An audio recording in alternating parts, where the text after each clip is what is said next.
Hi, I'm Rob, and in this Gems of War video, I'm going to show you a super cool no mythic team that is really safe as well. You can use for this Through Fire and Flame World event. Now, one really important thing to pay attention to in this event is the medal. It's a volcanic medal, so it gives skull damage bonus. The volcanic badge plus 40% skull damage for all troops in the current event. They get it upgraded to the medal and you get a whopping 160% skull damage. We'll definitely be concentrating on skull damage for this event. Right, so let's pop to the shop and grab our required tiers. You can grab tiers individually if you like, but if you intend to go a long way in this, then it's certainly worth picking up the bundle at the beginning, because you get the tiers 1 to 6, but you also get a bonus Orb of Chaos. The advantage of doing this is basically you get a whole load of stuff, and you get the volcanic tokens straight away, which means you can upgrade it quicker as well, which means you're going to be doing, in this case, more skull damage sooner rather than later. So let's grab that. And take a look at all this stuff that we get. It's really cool. So we've got the Potion of Shielding, of Blessing, of Armor, Rejuvenation, Explosion, Enchantment. Picked up 18 Volcanic tokens. We've got an Ogre face set. And yeah, a bunch of stuff. Very cool indeed. Let's see what we've got from this. This is the bonus. See, that's an Orb of Glory. You usually get like a rubbish Orb of Wisdom or something like that, but Orb of Wisdoms are still useful for players. Like, I remember actually wanting to get Orbs of Wisdom. It's only now, at this sort of stage of the game, that I am at the moment where I don't actually want any more Orbs of Wisdoms. But yeah, we get to upgrade this, like, really quickly. Look. Even more evolving.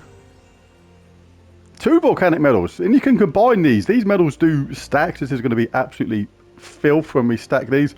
And you can pick up even more stuff from the rewards section. Your guild may have started work on this before you, and you can pick up more volcanic tokens and more stuff. Why not? Let's take a look at the scoring on this world event first. There are 6 battles you can encounter during this event. Ghost Ogre, Lava Troll, Doomed Gargoyle, Drakos 1337, Uvashkar and Arachnian Weaver. And the event has 3 phases. Phase 1, the first 3 battles, so Ghost Ogre, Lava Troll and Doomed Gargoyle, are the only ones available to play and have an equal chance of appearing. You will need to win 15 battles here to progress to the next phase. Phase 2, the first 5 battles are the only battles available to play, so everybody apart from Arachnian Weaver, and again have an equal chance of appearing. You will need to win a further 15 battles here to progress to the next phase, where all 6 battles are now available. Now you can find the following rewards on each of these battles. You can get axes from Ghost Ogre, from Lava Troll and Doomed Gargoyle. You get swords from Drakos 1337, axes and swords from Uvashkar, and swords only from Arachnian Weaver.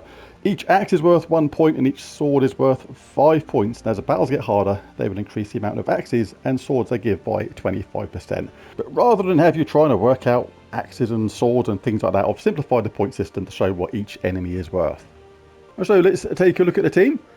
Going for Forest Troll, Secrets of the Crypt, and Fundingus. Now, first glance, this may look like a really bad team, but it's actually really powerful and a lot of fun and very, very safe at the same time. So remember, we're going to get a huge amount of bonus skull damage from this. So Forest Troll, what this does, it doubles the number of green on the board, then creates 3 green gems. But it also inflicts entangle when doing skull damage. So you get a double effect from that. You're going to get all that skull damage when you do skull damage, and if they survive, they're going to be entangled. If they don't survive, they're dead. All good. When it creates that amount of green, that's going to feed into Fundingus, who when that's charged up will explode a load of purple gems and has a summon and an extra turn at the same time. All that mana and things like that will feed into stuff like our Secrets of the Crypt, which steals life from the 2 weakest enemies. So if Forest Troll didn't quite kill them off, stealing life is effectively true damage, and that can finish them off. But one of the benefits of this is it has Bone, which is Bone Storm, which is skulls. So as soon as you cast this, you're going to get a load of skulls on the screen on a regular basis, which means we're going to get all that extra damage from Forest Troll, while at the same time inflicting entangle should they survive. Very, very useful indeed. And this has a summon at the same time, which is really nice. So we've got 2 times summons here. We're going to be safe because we're going to be entangling them, and if they're not, they're going to be dead because they got hit so hard. And we've got a backup Forest Troll if one of them somehow manages to get defeated. But there are options with this as well. If we look at what else we can do, fun thing we can do if we got a Mythic in the team is we can have a lot of fun with Wrath Amon. If you have this troop, you can swap out one Forest Troll for a Wrath Amon, create a mix of 24 purple gems and skulls. That is absolutely nuts. Gain souls and cleanses all allies, but it's all about those skulls. And the purple will still feed into the Secret of the Crypt, which is really nice. And all those skulls will do that untold damage via our Forest Troll. So yeah, if you've got a Wrath Amon, it's certainly a very good idea to swap out that second Forest Troll for Wrath Amon if you like. You can have a lot of fun with that. But we'll stick with this team for this video. The banner for this, I'm going for the Sorrowful Banner from the Sea of Sorrow. Lots of blue, lots of brown, don't care about yellow. And we'll be in Titan class to give our mighty Forest Troll and weapon a nice little head start. All giants start with 50% mana. Gain 1 life, 1 4 or 5 gem matches. And let's just check on the talents.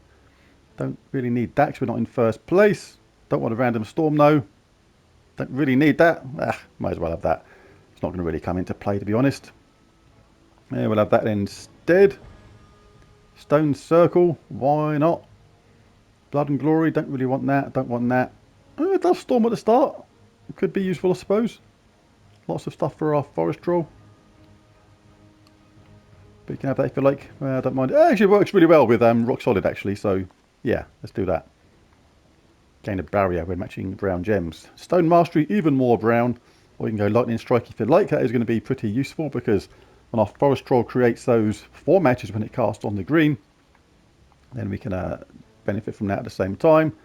And Fortitude, immune to stun, poison, disease, death mark, lycanthropy, and devour. Right, Doomed Gargoyle. You are indeed doomed.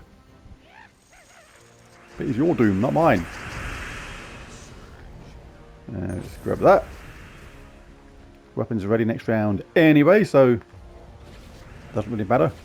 Right, let's wallop 2 of them. Got that Bone Storm going now. When the gems drop down, you've got a good chance of basically making some random skull matches. There's one. And there's another one. But at the same time as potentially keeping the extra turn because of the way Forest Troll works with the extra turns. Right, let's just do this one more, then we'll jump forward a bit. Can't not take them skull matches when they're there. 160% bonus skull damage. They're going to be one-shotting.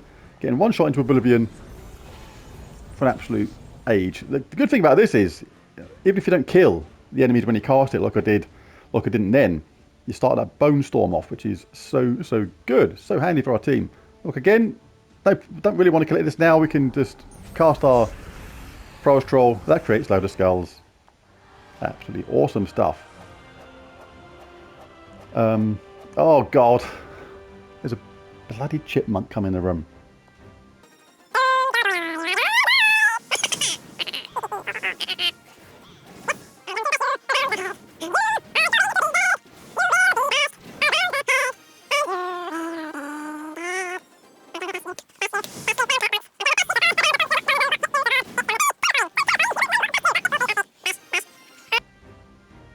Clear off, you stupid creatures! Anyway, Uvashkar has appeared. Let's do this battle. Early stages, super straightforward. We can get our weapon charged up first and create that Bone Storm. Nice little random skull hit there. That's going to wipe out easy enemies. Here's Cast Troll. If it makes a match, you've got the Bone Storm going on. That's skulls. Easy win. Right, let's take a look at a battle against a level 140 Doomed Gargoyle. Still doomed. The cool thing about this team is you don't have to actually cast the Forest Troll if you don't fancy it. You can get loads of random stuff happening just by casting Fundingus. When you've started that Bone Storm by casting this, when you cast Fundingus, you can get just auto skull hits, which is really nice. Right, so let's get that Bone Storm going first. Skulls will now fall more than other gems on average. There you go, there's one, there's you dead. If they survive, they're going to be entangled. If they don't survive, they're going to be dead. Happy days. Go on.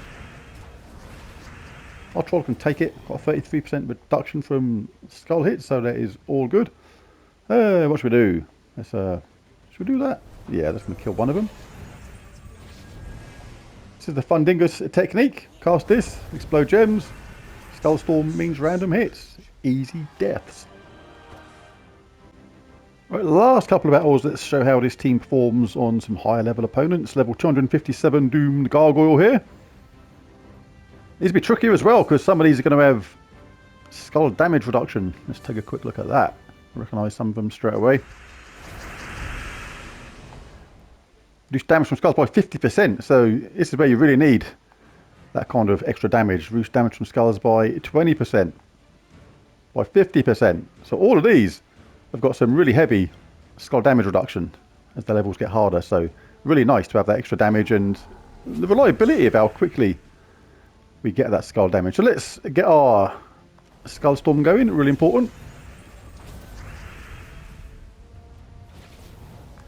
There's one bash. And like I say, on these levels, when you leave skulls behind, you don't get damaged because they survive, but they're entangled, which is really nice. So let's go about it with our Forest Troll again. Got that Skullstorm, bound to get some skull matches.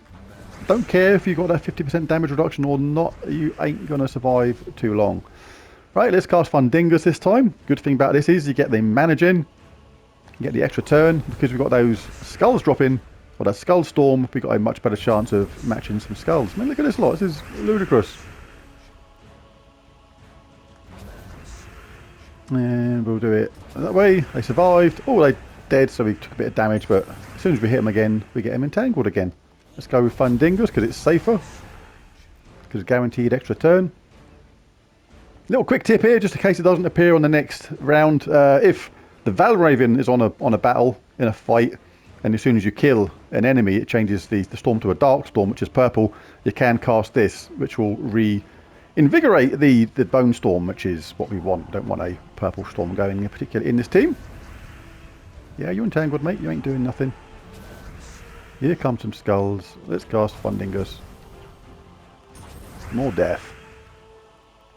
Let's finish off. Oh, not quite. Yeah, only hits once. That's the only thing about that. It doesn't hit twice. It hits enemies individually. So unless there's two enemies there, you're only going to get one lot of that damage. But there it is. There's the team. There's the video. If you enjoyed it, it'd be really cool if you bash that like and subscribe button. It really does help. And feel free to share the video. Thanks for watching. Bye for now.